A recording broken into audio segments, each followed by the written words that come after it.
여러분의 구독은 영상을 제작하는 데 큰 힘이 됩니다.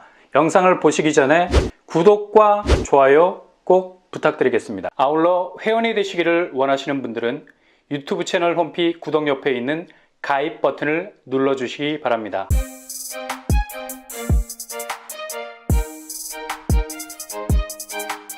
안녕하세요. 빰빠람 복덕방입니다. 20일, 그러니까 내일 모레 날짜도 아주 중요한 분기점이 될 것 같습니다. 지금 금융권에서도 분위기가 심상치 않게 돌아가다 보니까 다급하게 이전에 창구를 활짝 열었던 곳들을 속속들이 셔터를 내리고 있는 상황인데요. 그만큼 지금 부동산 경기 자체가 최악으로 치닫고 있는 랠리가 계속되다 보니까 이거 뭐 당장 단기적인 회복이 상당 부분 어려울 것 같은 쎄한 느낌이 들기 때문이죠. 농협중앙회가 내일 모레 20일부터 미분양 담보 신규 공동대출을 원칙적으로 전면 중단하기로 했습니다. 이거 뭐 어찌 보면 건설사 입장에선 상당 부분 대출 파이가 확 줄어버리는, 어찌 보면 빠져나갈 수 있는 길목이 더 좁아지는 상황이 발생했다고 할 수가 있죠. 한마디로 2024년도 그것도 1월이 시작되면서부터 건설업계는 그야말로 혹한의 날씨와 더불어서 가시밭길을 가야 하는 상황이 발생할 수도 있다는 얘기입니다. 이건 지금 금융권으로 번지고 있는 위기의식이 바로 부동산 PF 문제로 심각한 내상을 시중은행도 입을 수 있다는 걸 절감하고 있기 때문에 나온 특단의 대책이라 볼 수 있죠. 미분양 담보 신규 공동대출이라는 건 앞으로 건설사가 미래 담보 가치를 은행에 맡겨두고 그 사업성으로 사업 자금을 땡길 수 있는 아주 중요한 자금 동력원이 될 수 있는 건데, 이게 원천적으로 차단이 된다는 건 상당 부분 앞으로의 사업 난항이 극악에 빠질 수 있는 위험을 초래할 수도 있는 거고요. 특히 부동산 PF 문제가 내년 초에 불거질 이유 중 하나가 기존 사업장에 대한 담보 부분이 미분양이 급격하게 늘어나면서 무너지기 시작을 했고요. 더 나아가서 이게 사업성을 극도로 악화시키는 방아쇠가 됐기 때문에 일단 농협으로서는 기존의 사업자금 대출 회수를 할 수 있을지의 여부가 미지수가 되는 겁니다. 그러니 뭐 당연히 연체율이 높아질 수밖에 없는 건데, 정해진 날짜에 자금이 따박따박 입금이 돼야 되는데 지금 뭐 건설 현장에선 분양 자체가 좌초 위기에 놓여져 있으니 뭐 어떻게 현금이 제대로 돌 수 있겠습니까? 죄다 뭐 수분양자들이 계약을 포기해버리고 변심을 하거나 혹은 아예 뭐 분양가 쳐다보고 이 시국에 무슨 뭐 험한 일 당할 수 있겠냐고 아예 뭐 청약 자체를 포기하는 비율이 높아지다 보니 당연히 사업을 시행하는 쪽에서는 약속된 기한 내에 자금을 은행 쪽으로 넘기지를 못하니까 농협, 축협 약 50곳 정도가 미분양 담보 공동대출 연체액이 1,500억 수준에서 3,000억 가까이 대폭 증가하고 있다는 거죠. 당연히 뭐 퍼센테이지는 6%에서 20%로 쑥 하고 올라가고 있는 겁니다. 그러니 신규 대출은 이후에 죄다 부실이 될 가능성이 높으니까 어떻게 뭐 무작정 대출 창구를 활짝 열어놓을 수, 자칫 연체율은 영영 은행이 되돌려받지 못하는 미수금이 돼서 은행 금고를 위협할 수 있는 리스크가 될 수 있는 거 뻔하죠. 그러니 지금 뭐 내년 상반기를 대비해서 농협같이 탄탄한 금융권도 부동산 PF 위기에 대한 방어막을 치고 있는 건데, 지금 현재 진행형으로 이어지고 있는 연체 증가율이 내년으로 넘어가면서 급증하게 된다면 농협도 상당 부분 부동산 PF 문제로 들썩거릴 가능성이 있기 때문에 선제적으로 더 이상 진입을 거부하는 손절에 나서고 있는 겁니다. 업건별로 보면 여전히 새마을금고가 부동산 PF 위험도가 높은 걸로 나타났고요.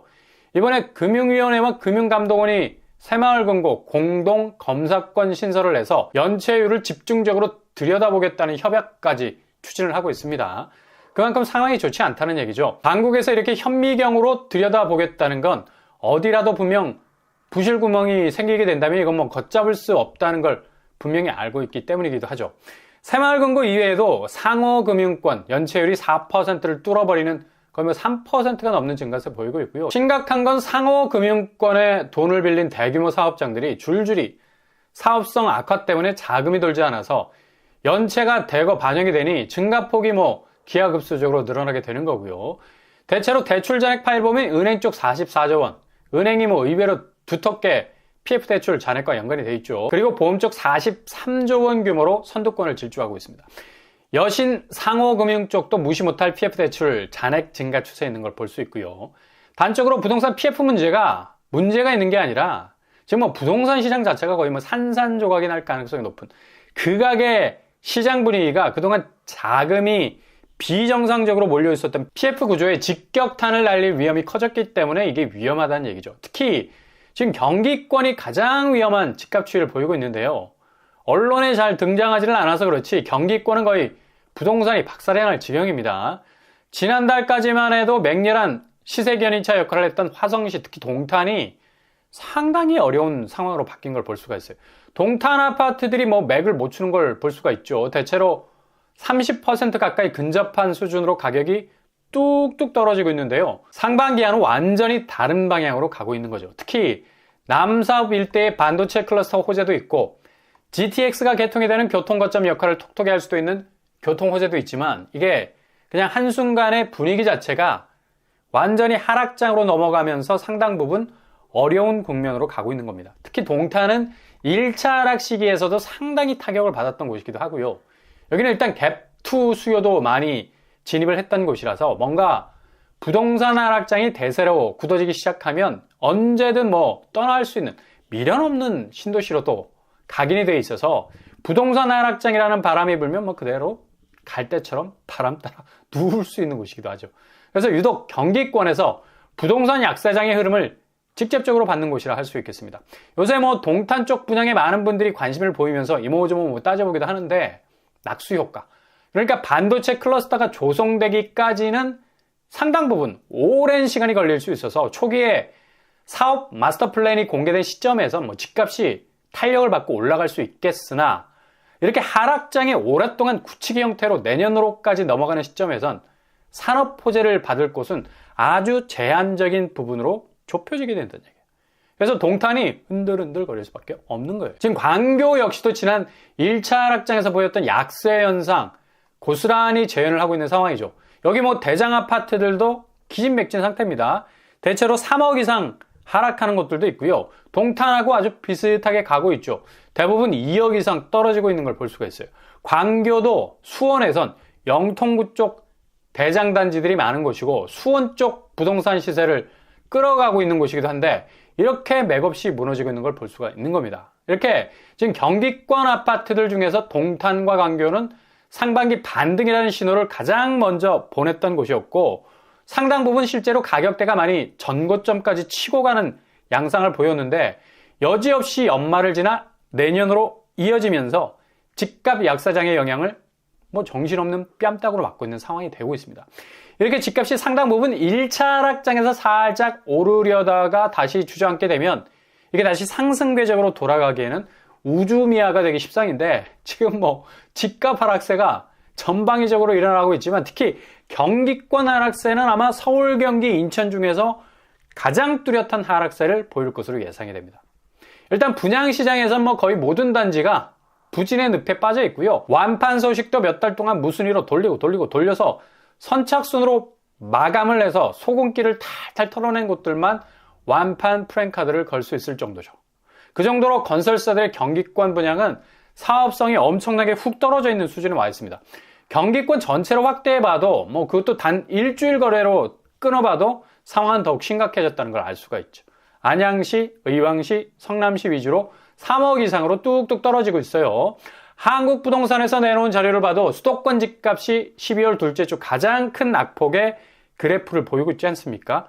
그 정도로 집값 약세 현상이 무슨 뭐 지붕에 고드름이 맺힌 것 같이 보이죠.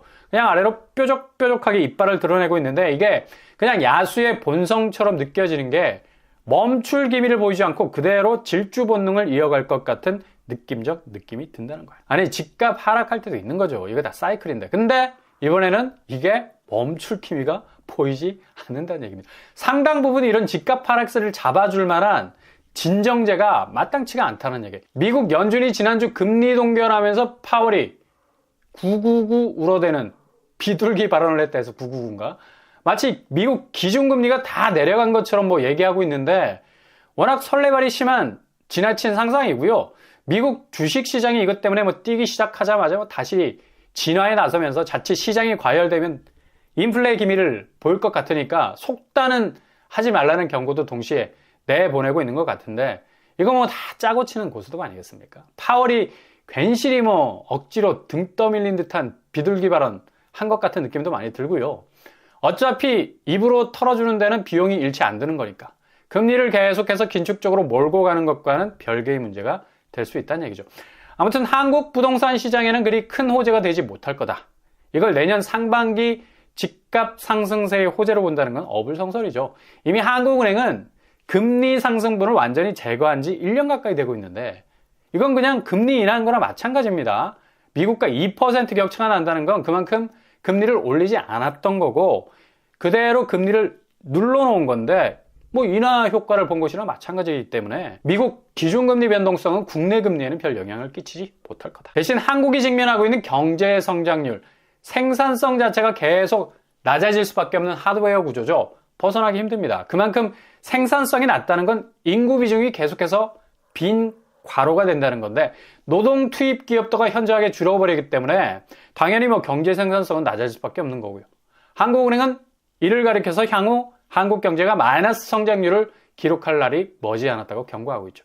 결국 경제력도 기본 사람 싸움입니다. 얼마나 생산성에 기여할 수 있는 노동력을 원활하게 투입할 수 있느냐. 낡은 경제 교과서에 나오는 공식 같지만 이건 지금까지의 과학기술 수준으로선 절대 넘어설 수 없는 상수 중의 상수죠.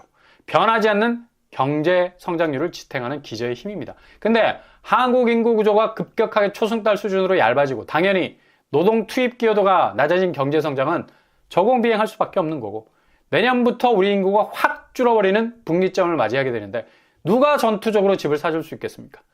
가뜩이나 집을 가지고 있는 노령층은 폭발적으로 늘어나고 있고 그 집을 사줄 수 있는 젊은 층은 기하급수적으로 줄어들고 있는데 이건 앞으로 한국 부동산의 앞날을 그대로 보여주는 아주 명확한 그림이 될 수 있는 겁니다. 그리고 중국 경제 자체가 완전히 디플레로 기울었기 때문에 중국 의존도가 높은 우리로선 좀처럼 내년 경제 성장판도 제대로 뭐 열릴지 미지수고요. ELS도 내년도는 뭐 손실액이 3조 원에 달할 정도로 중국 부동산 쪽 침체는 고강도 부양책 거의 뭐 실종 상태거든요. 중국의 성장은 부동산 쪽의 급격한 침체로 인해서 더욱 나락으로 갈 수밖에 없는 상황입니다. 이런 주변 경제 상황의 여건 속에서 한국 부동산만 펄펄 날 수 있다고요?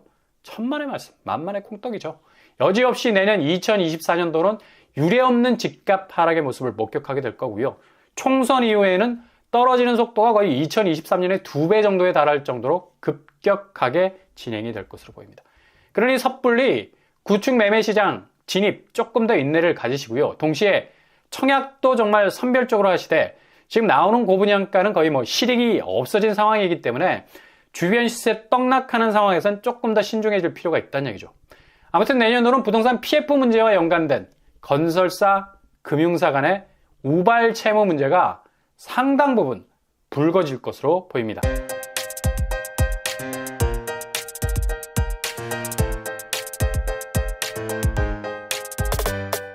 오늘의 부동산 캐리커처, 정말 탄탄하게 보이던 금융권도 이젠 금융당국에서 공동검사권을 신설할 정도로 아주 디테일하게 들여다보겠다는 협약까지 맺고 있습니다. 그만큼 금융권 부동산 자금 경색 문제가 남의 일이 아니라는 얘기죠. 발등에 불이 떨어진 지 오래고요. 이게 어떤 방향에서 어떤 곳에서 터질지가 관건인데 분명히 막아주지 못하는 곳에선 아주 연쇄적으로 터질 가능성 커 보입니다. 부동산 시장이 다시 한번 흔들릴 가능성 높아 보이고요. 이젠 대외 변수가 호재로 작용하기에는 한국 부동산 자체가 가지고 있는 내부적인 문제가 너무 얽히고 설켜 있는 상황입니다. 이 점 잘 간파하시고 준비하시면 되겠습니다. 오늘도 응원합니다. 여러분의 길이 꽃길만 되실 수 있기를 바랍니다. 이상으로 뻔뻔한 복덕방을 마치겠습니다. 구독과 좋아요 부탁드립니다. 감사합니다.